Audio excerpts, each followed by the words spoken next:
Hey everybody, welcome to PCP, welcome to Pop Culture Philosophers. Happy Friday. It's the show where we gather with our friends from Dynamite and have some nice fun conversations about movies, comics, pop culture, and a whole lot more. And you can't have the Amy, Rex, and Robbie show without Amy and Rex. So let's bring in the Dynamite dynamic duo themselves. What is up, y'all? How you doing?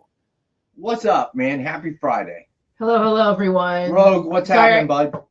Sorry, I was super busy last week, but I got to listen to the show afterwards, and I applaud everyone for being very civil We talked during that show. I forget. That was last Friday. What do I remember? What did we talk about? What did we talk about last week? Oh, we talked about the MCU and the MCU's future. Yeah. That's what we did. Yeah, everyone was very civil last week, so I applaud you guys. You guys, everyone in the comments. Marcus, we need to turn it up a notch if Amy came away thinking we were too civil. That's a problem. For the most part. I don't think she said too civil. Well, that's no more being civil. Stop trying to take me on your computer, Amy. It's bothering me. Well, we're on today's topic is going to be about film and about the film industry, in particular, probably about the movie theater industry. This is something that we kind of talk about. Me and Amy are big theater heads. Rex, not so much, but Rex still has some great thoughts about the industry, and so do we all. And you out there in the chat, you've always been great during these conversations. I have great thoughts about everything. Yeah, well, not everything. Laughing, Amy? That's not civil. We're not being civil anymore, man, right? No, that comes in the back half of the show. Last half hour, she starts that. Marcus, why even care about the box office when we got a new popcorn bucket to talk about? True, I did see that. I get that's. I don't know how to feel about that. Thank you, Anissa. I like the joke, that it is, but it's an interesting design for the popcorn bucket that we're talking about, right? With the Wolverine. Yeah, I'm not sure, man. I would like to be a fly on the wall at that meeting when somebody said, "Hey, this is a good idea."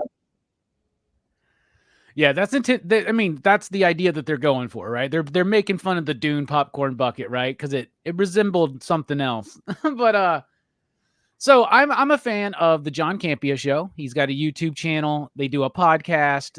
They talk a lot about the film industry. And I watch John Campea, and he had a video this week where he was trying to identify to him the 3 self-inflicted but still kind of external factors as to why the film industry seems to be in a slump. And I know a lot of people like to say, well, people just don't go to theaters as much, but that's not necessarily true, because when you look at the small window of, say, even just the last year, there's been some movies that people will go out to the theater, maybe not as many as it used to be, right? But there's some underlying factors in that he identified. I really liked his video too, so I wanted to kind of touch on that. But this comes off the heels of the worst Memorial Day opening for cinemas in like 30 years, right? And Memorial Day was usually, you would have that first week of May kind of like set off the summer movie season. And then Memorial Day is kind of like the unofficial start of summer for Americans in particular. And usually like Memorial Day, that's where you get the Star Wars movies and stuff like that, right? Usually you have some big releases. So this week it was Furiosa and it was Garfield, and both of them barely made like 30 mil. And it was kind of neck and neck. And it's the worst Memorial Day opening since the 90s. And it's a lot of people are saying this is it. This is the death knell of the film, cinema, movie theater industry. And not necessarily, because I do think there's a lot of factors. So just in general, overall, and by the way, I watched Furiosa and I loved it, right? But you could identify tons of reasons why Furiosa didn't do as well as maybe some people thought it would, but Mad Max is not Star Wars or Marvel. Mad Max is a little bit more cultish, right? I would say, like, overall, it's a prequel to a 9-year-old movie that did okay. And as much as most of us love Fury Road, it wasn't like it wasn't Endgame. You know what I'm saying? It didn't make $1 billion. I think it made less than Black Adam. And when you put it in that kind of perspective, why were they expecting Furiosa to be this big giant hit to like launch cinemas? But this month alone, we've Kingdom of the Planet of the Apes, The Fall Guy, Furiosa.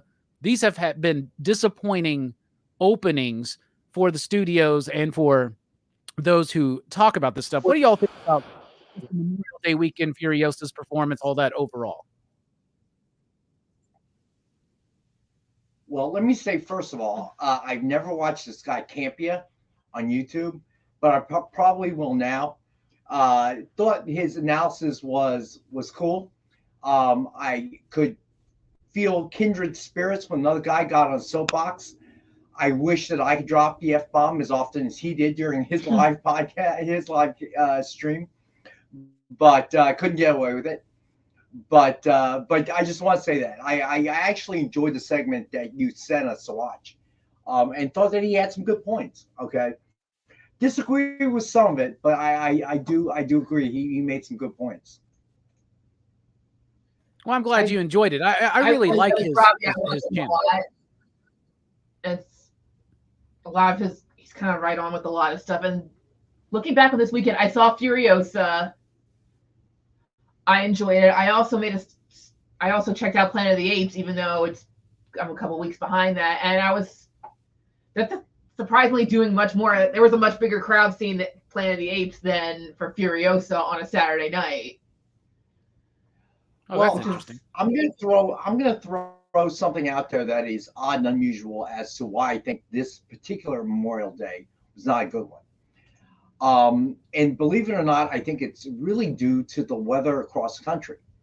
So you have some very violent weather happening, in Texas, in the middle part of the country. And I got to tell you, if a tornado came down and wiped out my house, the only reason I would be going to a movie theater is for the air conditioning, pretty much. Okay. And I'm certainly not spending the money because now I'm worried about recovery and things like that. In our neck of the woods here in Northeast, it seems like every Memorial Day, and I spend a lot of time outside on Memorial Day because of softball and other such things. This was one of the few I remember where the weather was really perfect. So I get a funny feeling a lot of people spent time outside, enjoying the outdoors, having barbecues, and, they kind of occupied their time that way. When it rains, you really have nothing else you can do. Yeah, you might send dad out there to barbecue in the rain, but everybody else is hanging out inside waiting for dad to get the food ready. So I think that may have had something to do with it. All right. I don't know how much. Again, this is a feel. So I think that might have something to do with the overall depressed box office numbers in that people just were doing something else. You know what I mean? So, initial reaction, but then we'll address the industry specific things that we've been talking about. Mm-hmm. Yeah, let's get into them. So one of the reasons why I like John Campea is his passion for the film industry really comes through, right? He's a dude who loves going to the movies. He loves talking about them, dissecting them. He used to work for like AMC. I think he used to do like a podcast for AMC. So he's in the industry a little bit. Like he knows people. People know him. They respect him. He's got a great show. He's got a great panel of people that he usually has on that show with him. It's all like self-produced and stuff too. So I really like watching him. And right, the first point that he mentioned as to what's going on, and one of my favorite things that he said was, if the movie industry dies, it would be like it's death by suicide. It's not necessarily things beyond their control, right? And the first thing he talks about is ticket and concession prices. And he pointed out that the average ticket price has gone up like 18% since the pandemic, right? And obviously when the pandemic happened, movie theaters were like, I mean, what do you do? Like my favorite movie theater, the one I grew up with pretty much, closed down during that. I used to work there. I worked there for a couple of years and a lot of fond memories at that theater. And the last movie I ever saw there was Bloodshot. So that's a bad memory. But I do see, and the ticket and concession prices, it is ridiculous. And that is something I hear a lot. Why go to a movie theater if you got you and your partner and say 2 kids, you're spending like $100-$150 probably. If you want the popcorn and the drinks, if you want to have that whole thing. Now, there are things you can do. You can do like what me and John do and pay for a membership, where I pay like $20 a month. I get to go see 3 movies a week. I get like bonus points if I buy popcorn and stuff like that. Like for instance, when I went and saw Furiosa, since I had already paid my monthly fee, I got my IMAX ticket. I didn't actually have to pay anything for it. I just got on the app, said, I want to go see it on this time in IMAX. I went there. Since this is my birthday month, I had a free large popcorn and a free large drink.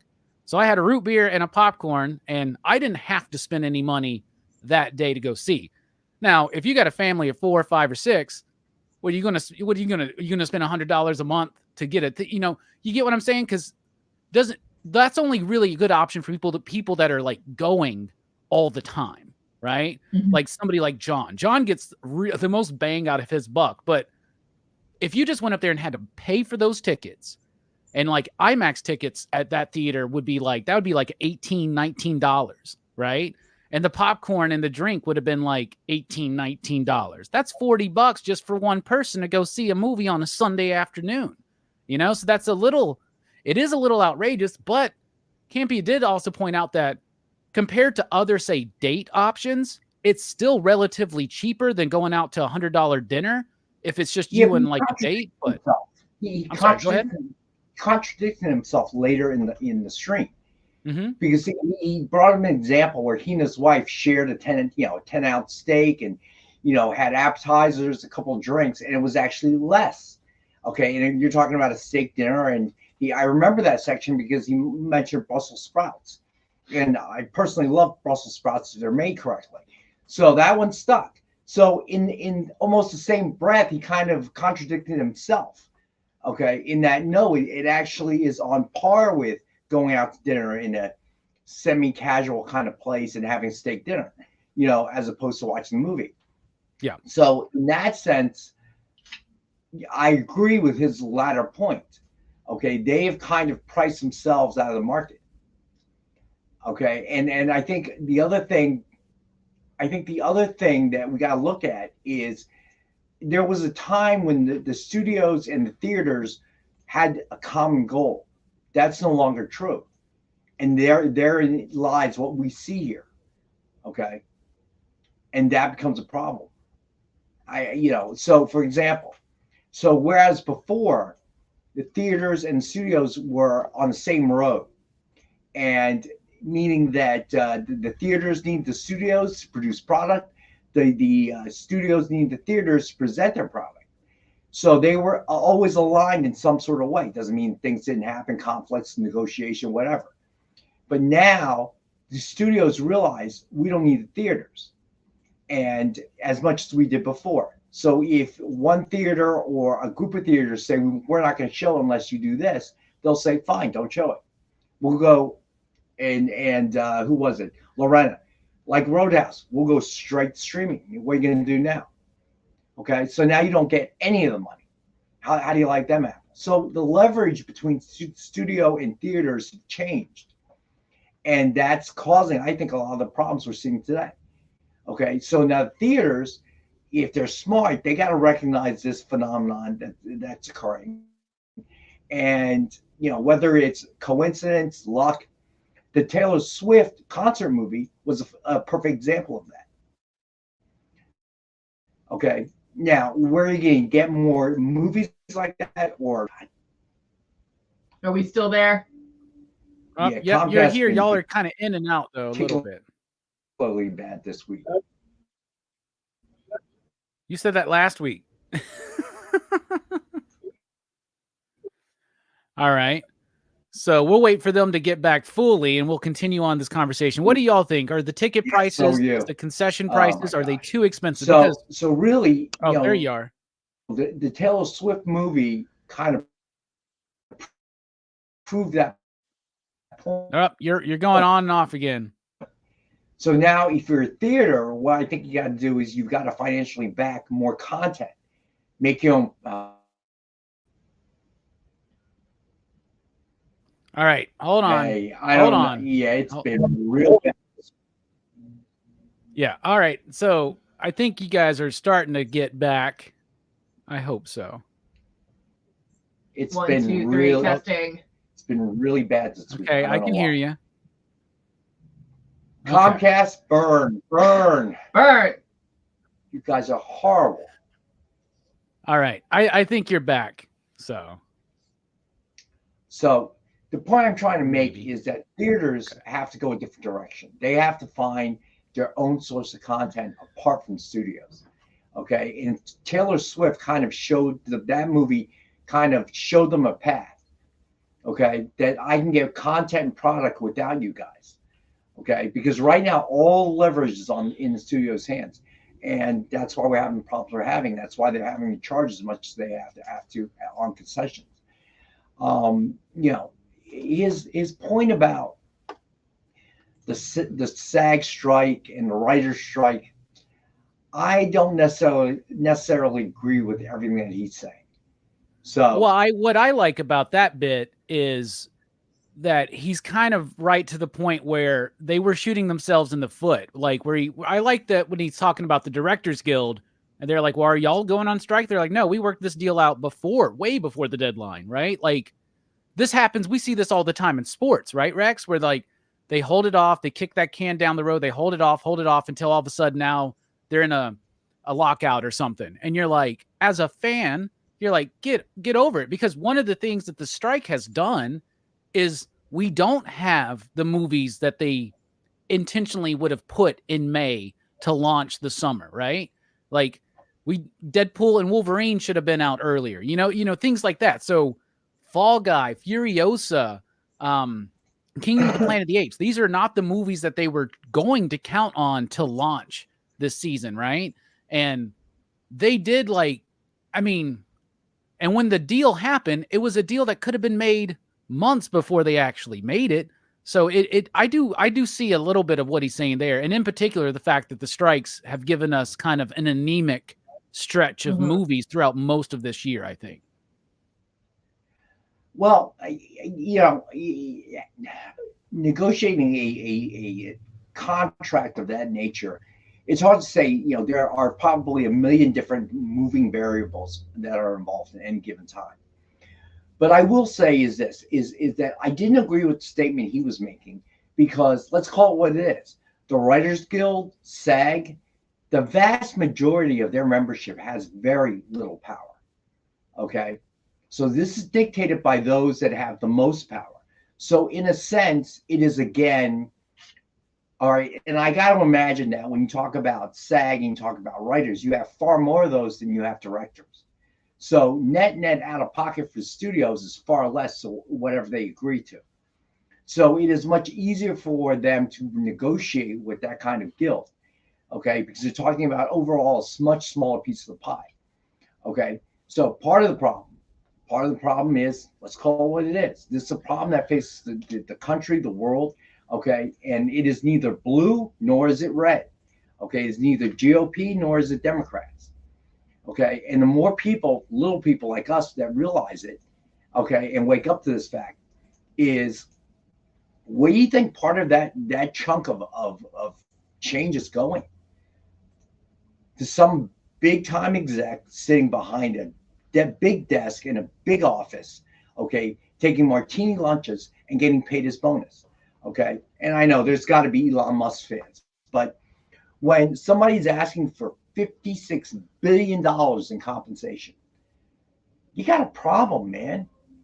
56 billion with a B. Think about that. That is more than the GDP and the GNP of most countries around the world. And this one singular man is asking for it. I don't care what. And your Cybertruck, let's call it what it is. It sucks, man. Okay. So same thing here. So you claim you're losing money. Why are you paying now? Don't get me wrong.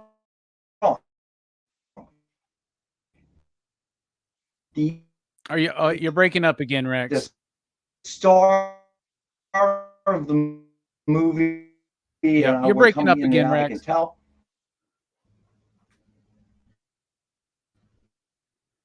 Hello? Yep. They're like, we're back. I'm hello? ready to seriously. Are you there? Hey. Are you there? Yes. I can hear you. It is bad today, man. I don't know if it's solar flares or what, but but something is really messed up. Solar flares. That's Yeah, right. I'll tell you The what. solar flare bit. CEO Comcast should lop off a piece of his bonus and work on the infrastructure for the internet here. This is crazy. Yeah, Marcus, probably. Nobody wants to hear the truth. Yeah, no kidding. All right, I think y'all are back now. For now. Yeah, for now. Amy, do you think the movies are too expensive right now? I do. That definitely makes sense for a lot of people, especially if you got low salaries or whatever your reason, you can't afford to go to the movies right now, then you just can't go to the movies. And the biggest thing I'm thinking about, besides how much concessions and tickets are, it really is how fast something will go to streaming. I think certain movies, maybe whoever's behind it will have the luxury of waiting a little while until it hits streaming, and then for some reason, if a movie's not making quite as much as a studio wanted it to, they'll just all right, fine, we'll just put it to streaming. Let's see how much money it makes that way. It's because I think back, I guess past couple years, I'm thinking about Avatar, the second Avatar movie. When did that finally come to streaming? They gave it an actual few months, correct? That they but now the blockbusters that have been currently coming out again, Furiosa is probably going to be by the end of June, will probably be on VOD. So it's how come certain movies are getting better theater windows than others?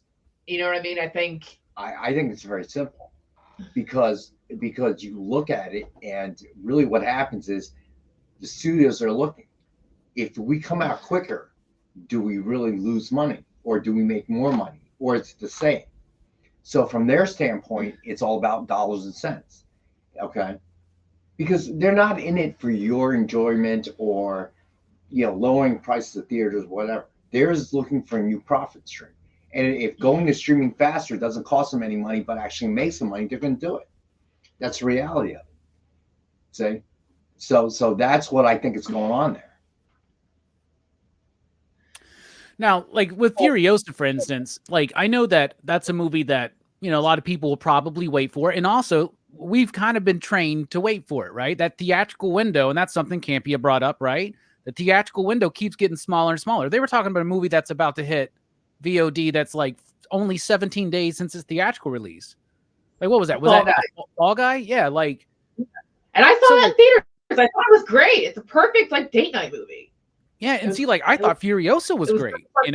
There's nothing. It's not the quality of Furiosa. And Furiosa, man, watching that in IMAX, I am so glad I went. Dune 2, I'm so glad I went and saw it. It's a theatrical experience. It's something we're into. Now, somebody up there in the chat, Gore Vidal, said, where is it? Where is it? Somebody said it. Where is it? Oh, yeah. What I've noticed, he says, what I've noticed with the teenage kids from Friends is how much they enjoy watching films and series on their iPhones. The theater experience isn't something they crave like past generations, which that's true. It amazes me that people will just a lot of people I know watch their movies on their phone. And I'm just you're crazy. Why would you do that? Why would you but at the same time, as Rex, you're a huge Dune fan. Dune 2 was something you thought about seeing in the theaters, but then the opportunity didn't come up for you, right? And you knew it was going to be streaming within a couple months. So just wait. You've said that many, many times. And we remember the days when Home Alone was in the theater for a year. You know what I'm saying? It took forever for these things to come out. And when it did come out to rent on VHS, or it came out on DVD or Blu-ray or something, it added an extra revenue stream for these movies to give them a little bit of legs. So that's a big part of it too. But as far as the money goes, man, I think they're spending too much money on these damn movies today. You know what I'm saying? I loved Furiosa. I thought it was great. They spent $170 million making that movie. And on a previous edition of the John Campea Show, they were breaking that down, and they were that's not a movie that necessarily needed $170 million. They call it the John Wick model on that show, right? Where they're John Wick was made for $25 million. And that movie did really well and launched a new franchise that everybody really responded to. And the fourth one was the highest grossing one in theaters yet, right? They're not doing that as much anymore. Like, they could really strip it down. They don't need to make it's like an MCU effect or something, right? Everybody thinks that, oh, if we spend 150, 200 million on a movie, then we'll make $1 billion. But that's not true. If Furiosa was made for like $30 million, it would be in a better situation right now financially for that studio. And I don't get why they don't realize that. Like, John Wick is a perfect example of a movie that, you know, Keanu Reeves, people like him, but I wouldn't necessarily say Keanu Reeves is like the way Arnold Schwarzenegger or Will Smith used to be, where it like automatically is going to bring people to the theater because he's in a movie. But it's a good movie. It was well made. It was made cheaply. And I think we need to get back to that for some of these bigger studio movies. Like, we don't need, everything doesn't have to be Endgame or Infinity War. You know what I'm saying? No. Like, maybe spend a little bit less on your next Star Wars movie and see what happens. You might actually be surprised. I don't know. What do y'all think? Something John Campea says, like, sometimes maybe the actors are asking for too much money. Like, maybe they're worth a couple million. That's where so much of their budget goes to, is who they get to be, whether, I guess, maybe it also for directing or for, like, who the actors are. I'm going to have to disagree with that statement, because if you're an actor and you've made it and you can command that kind of price, why not ask for it? Okay. And that I understand too. And who actually dictates that price? Yeah, somebody has to put hard dollars to what they think, and sometimes they get it wrong. But who dictates that? We do. Okay, that's the kind of thing, and that, if you want to call it that, is what's a problem with our culture, the world as a whole. Okay, we overpay for certain things, and so that celebrity, the Kardashians are a perfect example of it. Okay. We overpay for that celebrity status, and we're willing to pay for it. For what reason? What do you get out of it? Okay, seriously.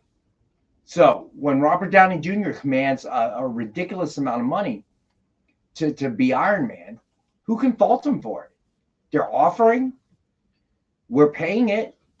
So at the end of the day, you know, what's the difference? And I think that you know, although I agree with a lot of what Campea said, I think he's kind of asking the wrong question. Okay. So he says, is cinema going to die? No, they're not going to stop making movies and TV shows. No, none of that. What they're going to do is that the real question is, will theaters die? Movie theaters. That's really what we're talking about here. We're not talking about them not making movies because nobody's going. We're just watching it somewhere else. So, will movie theaters die? Now, that's a relevant question. I don't know. Okay, but it's certainly headed in that direction.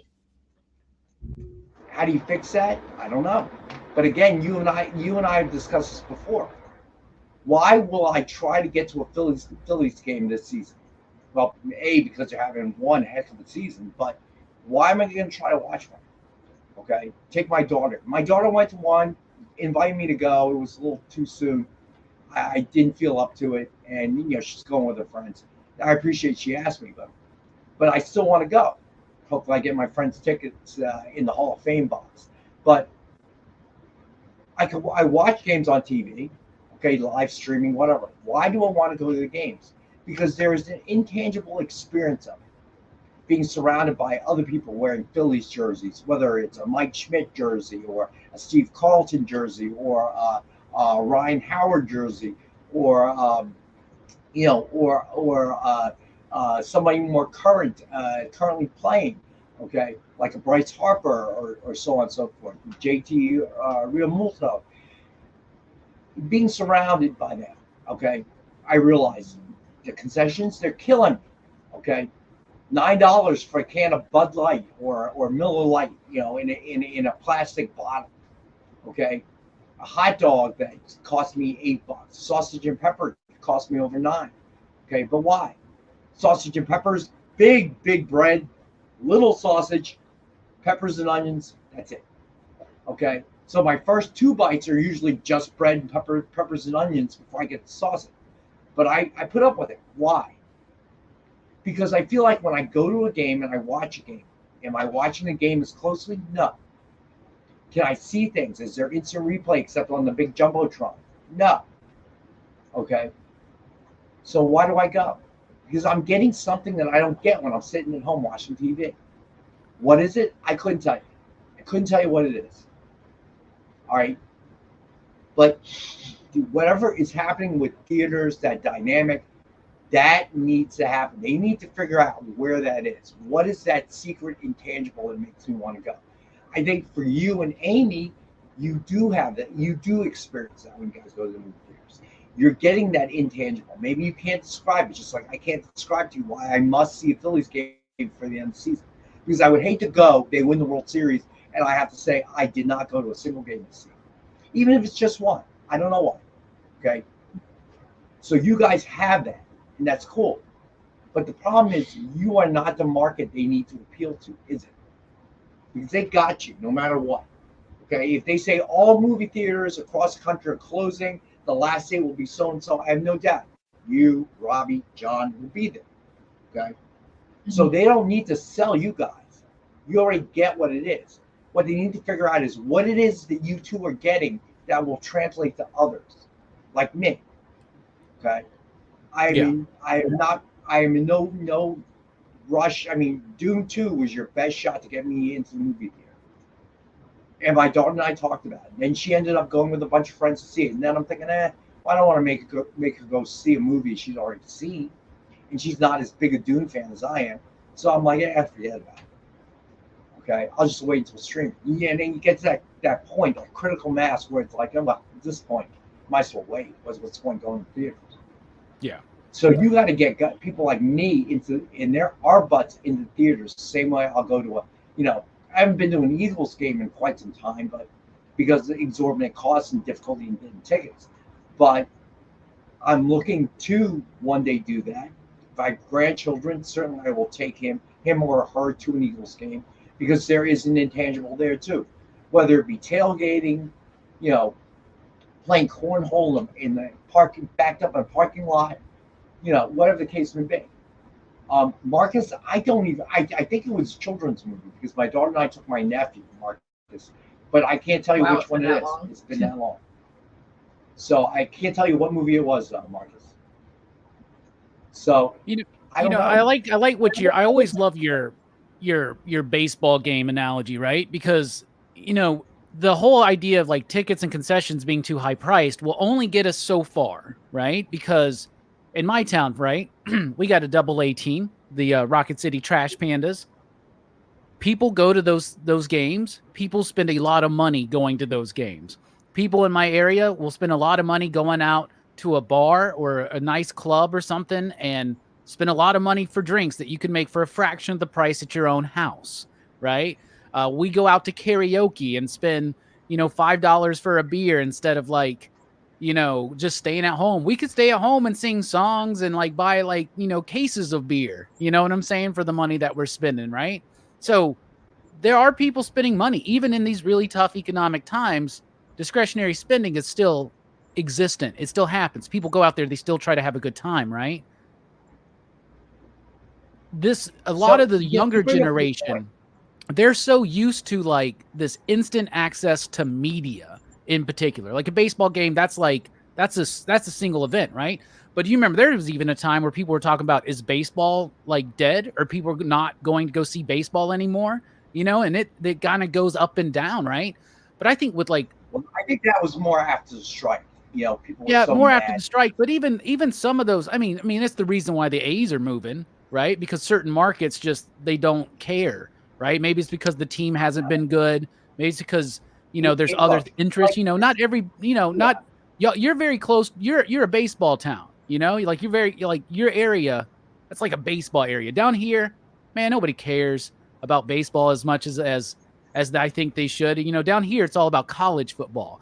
But tons of these people in my town that won't go to the theaters will go down to Tuscaloosa or go down to Auburn and spend exorbitant amounts of money for a weekend just to go see some college football, So it is about the experience, right? And me and Amy and John, we love that theater experience. We love the big screen, the great sound, other people there. That's a big factor too. Like I love an empty theater, but I also love watching like a cool, like we just recently talked on the channel about Tropic Thunder. I never saw that one in the theater. I would have loved to have seen that in the theater because there's something about watching a uproarious comedy like that with a bunch of people in the audience with you and you're kind of like having a shared experience, right?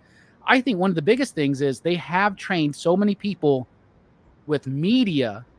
It's available, right? It's on my phone. Like if I want to watch Dune, I want to watch it right now. And I'm not going to take the time to go out and have a separate thing. Now, other theaters, some theaters, you know, they've tried the thing where we got a theater here that does it where you can get food and drinks, like actual food, you know, not just like pretzels and popcorn and you know, cookies and candy, right? You can get actual food, you can get beverages, they'll serve you, they'll like bring it to you, things like that. And those are cool experiences too. But I do think the accessibility, like we have trained people to, like with a baseball game, yeah, you can stream it. You know, I got MLB TV, so I can watch my Yankees games whenever I want, right? But there is something about going to that game, you know, and there is something about going to the theater. So I think the price will only get us so much, man.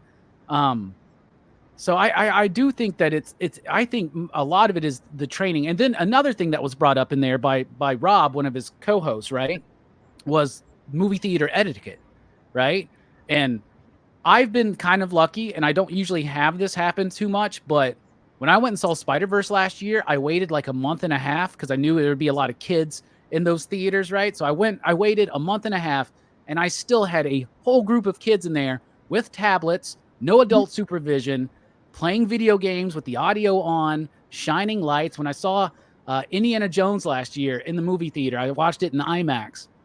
Big, beautiful screen, beautiful image, and for like the first 30, 40 minutes of the movie, there were still people coming in late to the theater. And when they come in, the first thing they do is turn on their freaking flashlight and just ruin it, right? And you're just like, I know I hear that from a lot of people that they got so tired of that kind of behavior at a theater, they'd rather stay at home. And as movies also get longer and more epic and like the 30-minute freaking trailers and commercials, like I don't want to miss anything because I have to go to the bathroom or refill my drink.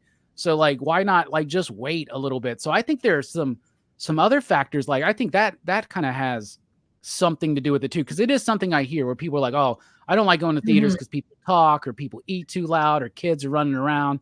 Like, why would you freaking just, why would you be in the movie theater playing a freaking game on your tablet? Like it's just, and I get it, it's a kid. It's like a babysitter for that parent probably, right? Let's just jump the kids off for the afternoon and we can chill and go have a drink or something, maybe. I don't know. What do y'all think? I think you touched on a bigger problem, okay, that movie theaters are facing, okay?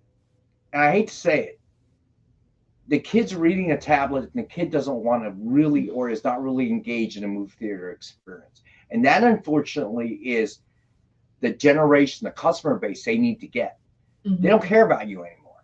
You're already going, all right? They need that segment, that generation to start watching movies and to enjoy the experience. And clearly they are not.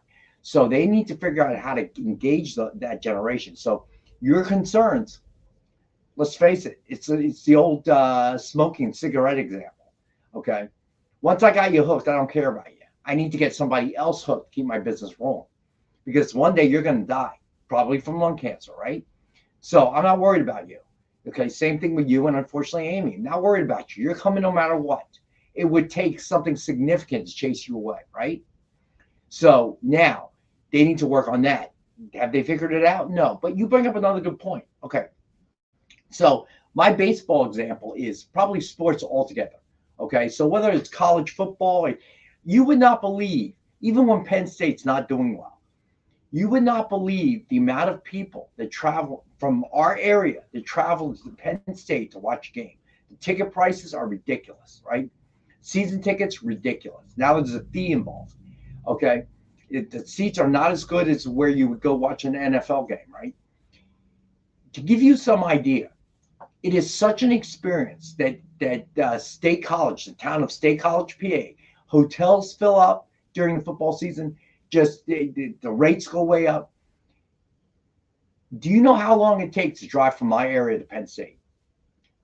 3.5 hours one way. And these people go. Why?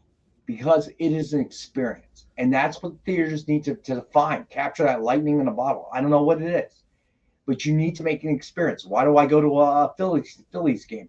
One thing I used to love to do was short term. So there used to be a minor league team not too far from here called the Camden River Sharks. They played in an unaffiliated league, all right? So they were considered independent league of a grouping of probably like 8 teams in the area. And it would be a last minute decision. And I would take my daughter. Tickets were probably like, I don't know, somewhere between the cheapest one being somewhere around standing room only, like $5.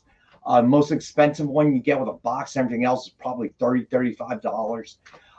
Concessions were reasonable. Beer was still lukewarm, but at the end of the day, they were probably $5 or $6. Parking was $7. Okay. And did I know most of these players? It's a minor league, independent, unaffiliated league. No, I did. I see some old guys trying to break their way back into it. Some new guys nobody ever heard of. If I went to another game 2 weeks from now, they're probably not even on the team anymore. I watched some of the pure baseball. Okay, but I was friends with the general manager of the team, and we were having lunch one day, and we were just talking. And he said to me, because I asked him, I said, well, you got the Phillies right across the river. How does that work? And he looked at me. Okay. And this is very significant. He goes, I'm not competing with the Phils, man. Okay. You're the Phillies. We're the Camden River Sharks. I'm not competing with them. He goes, we have fireworks every Friday and Saturday in our games. Okay. The mascot's working hard. I mean, not like an MLB mascot. He's in the stands. He's I am definitely addicted to baseball now. He's in the stands, working a crowd, doing a lot of stuff. He worked twice as hard as an MLB mascot. Okay, but the general manager said something very significant to me. He goes, "I'm not competing with the Phils, dude. Okay, I'm not trying to get a Phillies fan to come to the River Sharks. I'm competing with you going out and seeing a movie. Okay, a night where you take your family to the movie. That's who I'm competing with. Okay, I'm trying to drag you out. They had a rock climbing wall for kids, a little playground. Okay, anything you can think of. A family night. It truly was a family night out. So that to me was what movie theaters are missing. The theaters have been living off the model with the studios for decades. Okay. You have no choice. You want to watch a movie, you got to come here. Okay. You can't bring food in. You want to eat something, you got to pay me. You want to drink something, you got to pay me. Okay. All right. And the worst times was when I was growing up, where you go to a movie theater, the ground was sticky with soda. There was popcorn and candy all over the place. Okay. Some of them smelled. You get away with that. Why? Because where else are you going to watch a movie? You want to see Star Wars? You come here. You don't want to watch it? Stay at home. Okay. If you're lucky, you might show up on TV someday. That was it. But that model has changed. They've tried to change with it. The floor's no longer sticky. The chairs are bigger. But the fundamentals are not there. You have not made an experience for us. So we're not going. Okay. We're not going. We're not going to spend all that money. And I like what Gore Vidal says here too. Like we don't. There's no longer the sense of urgency to go see a film in a theater, right? Yeah. Yes. So like there is nothing like it's all of it kind of tied together, right? Like a generation maybe that doesn't crave that experience. There is no sense of urgency. We know it's going to be streaming. It's more comfortable at our home. A lot of people got great home theaters, with great sound systems and stuff, but you ain't going to even your best home theater system, right, is not going to compete like with Dune 2 in an IMAX theater or Furiosa at IMAX. Like it's just freaking beautiful, but that's not necessarily for people that are comfortable watching movies on their phones and tablets. Do they really care about that? You know what I'm saying? Like, I guess not. So it's interesting because I think because it can't just be the money. Cause like people are going out, they're doing these things. Like, I don't know what to do I don't know if you're ever going to have people back to the theaters the way it used to be, right? Where that was the thing. And there's still people that do this. In fact, I'm doing it this weekend. I bought a ticket for Sunday for a movie that I'd never even heard of, but it's a new horror movie that came out this week. So I didn't even watch a trailer. So I'm just going to go in cold. I'm intentionally not watching anything about it. I don't even remember what the movie's called. But I'm just going to go watch it. And like, I used to work at the theater, right? And theaters, they don't make their money on the ticket sales. They make the money on the concession sales, right?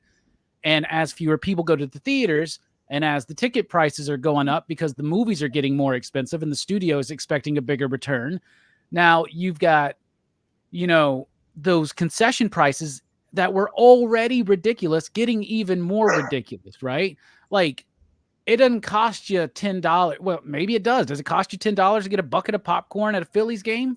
Maybe. I don't know, but like, there is something that's been lost about the urgency of needing to go to the movie theater. And you know what? Everybody enjoys what they enjoy, and that's fine.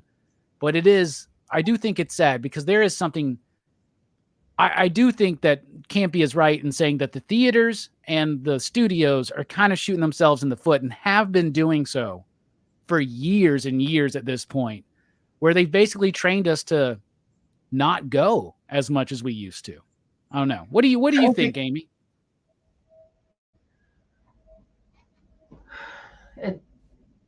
We brought up a lot of points today. Like, a lot of them,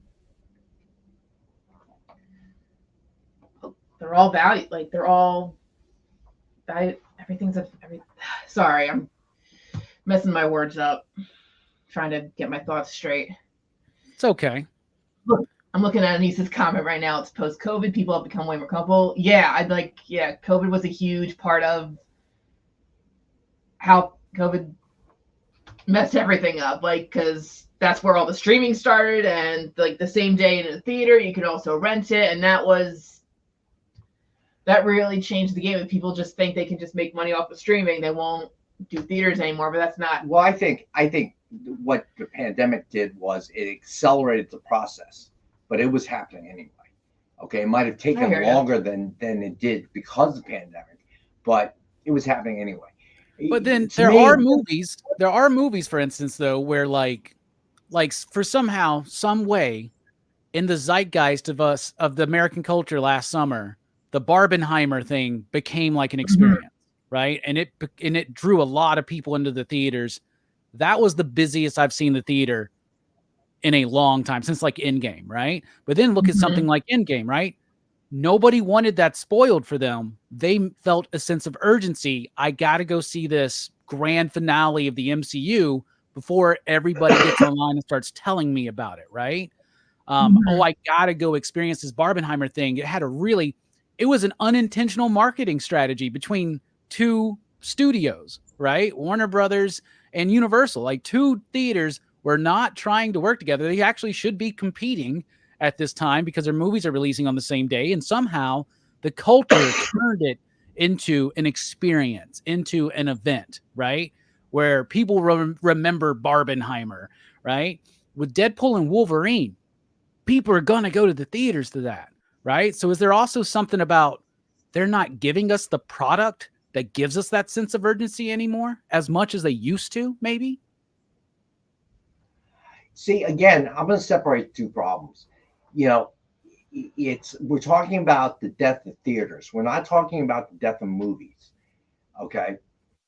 So the studios obviously recognize this fact. Okay. If they're streaming this fast, it's because it's profitable. They're not doing it if it's not profitable, because it'd be very easy for them not to put it on streaming. But they're trying to maximize, and it's obviously working for them, which then separates them from the theaters. So, from a business standpoint, we don't need you anymore. The theaters have been slow to react. Okay.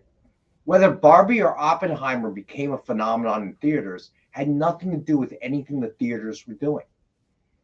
It had very little to do with what studios were doing, but ultimately it didn't have a lot to do with either or. So the theaters have to recognize that we are no longer aligned with studios. What's good for them is not necessarily good for us.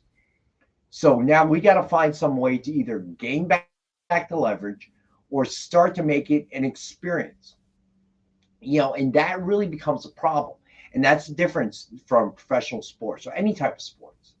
Okay.